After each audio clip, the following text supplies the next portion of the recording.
Whew. All right.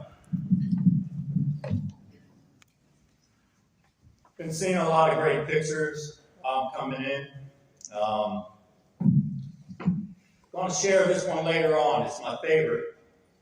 I'm not going to talk about it right now. I'll tell you why it's my favorite at the end of my little presentation here. People have asked me what it's like to win this reward.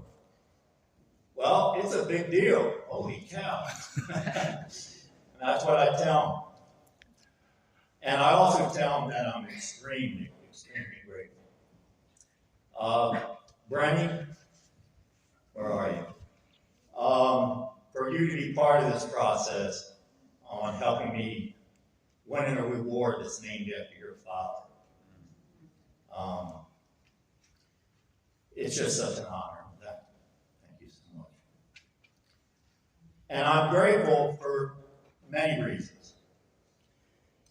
Number one, it gives me the opportunity to recognize the awesome people who have both worked with me and supported this organization over the years. Some of these people have been with me over 20 years.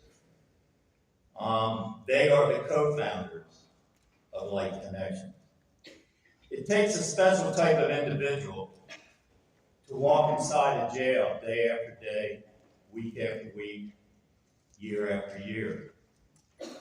It takes a special individual to mentor a child on the streets, especially when we lose some of them to gun violence. It takes a special person to support a marginalized family and give them the hope that they need. And it takes a special person to deal with the social structures that could be so much more effective. Or serve as a volunteer on my board and have to monitor what I'm doing day-to-day. It takes a very special person indeed. And I also want to thank MeckMin for including Life Connections as the co-recipient of this reward. Because pretty much, well, they're boots on the ground, and no way am I standing up here without those people. And I'd like them to stand this time. Anyone who has been part of a volunteer, have contributed, that works for us, please stand. These 3 tables right here.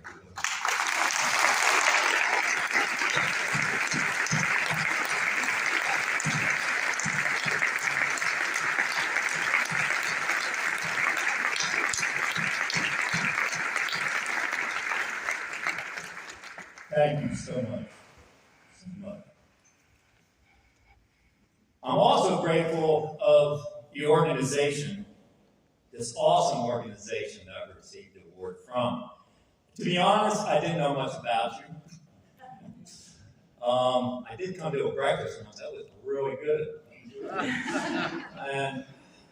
But I have, once received an award, I said, I better read up on this group. Wow.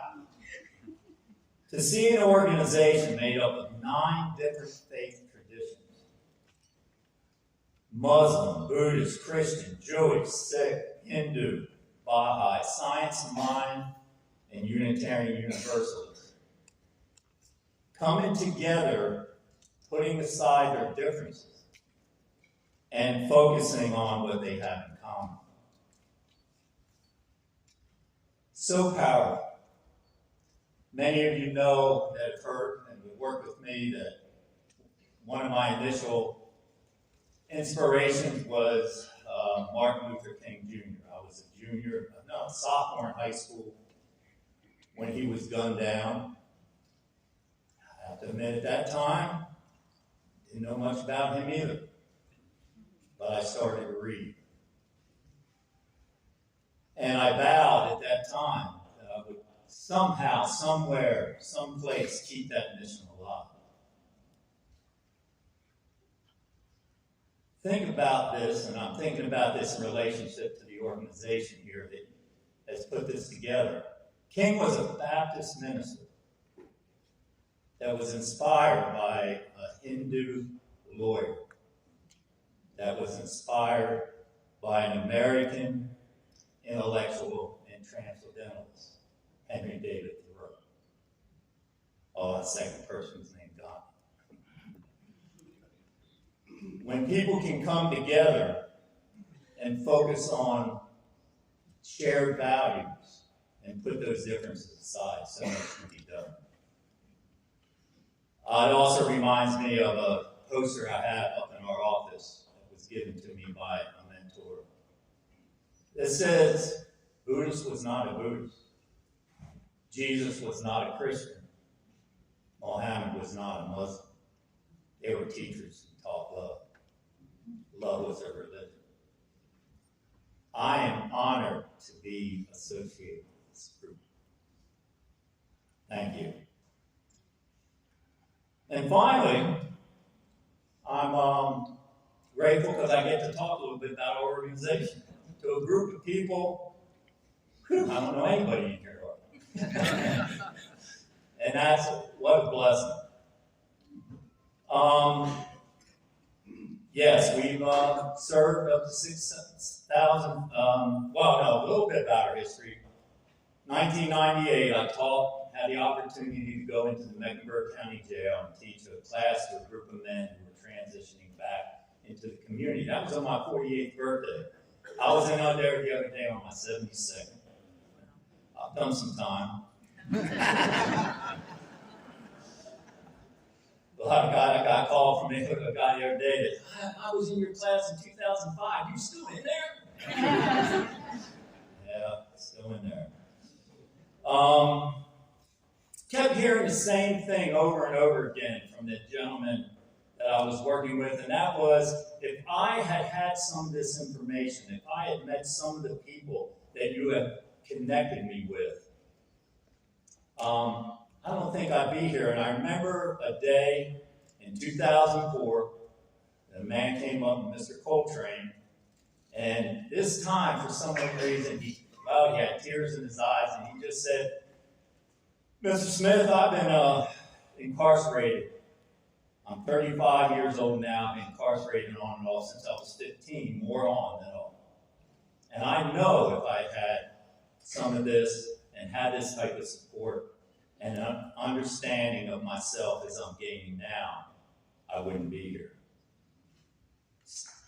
Several months later, I approached a group here in town that I respect so much, called the Juvenile Crime Prevention Council, and received a small award for a court diversion program that was designed to keep kids from going into the penal system.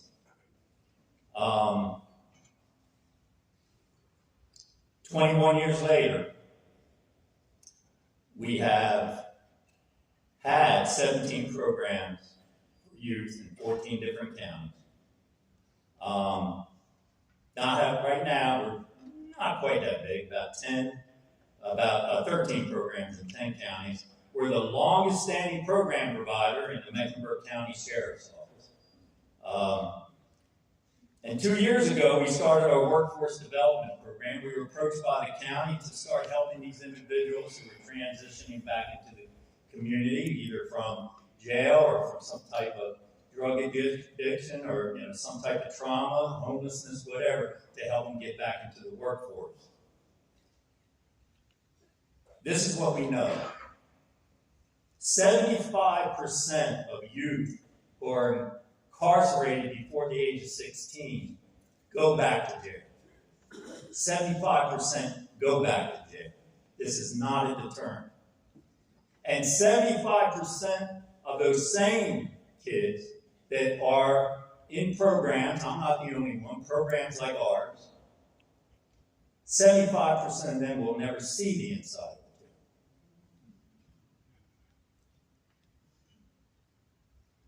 the jail. 66% of individuals who are incarcerated go back to jail. But we know 33% They're exposed to mental health counseling, classes, drug and alcohol counseling. While they're incarcerated, only 33% return. We also know this. Taxpayers pay $125,000 to house a kid for a year if they're incarcerated. It costs our programs $3,000 to $4,000 to serve that same kid right here. A year. And even so, this is not a popular mission. It's just not. It's not pretty. People sitting in front of me know this is not a pretty thing to do. And I would be hurting Life Connections and the family we serve if I did not take this opportunity at this time to ask for your help. We need it. We need your support financially and with action. We need funds. We need your contacts. We also need volunteers, both boots on the ground, and to help us administratively, and to put up with me and serve on our board.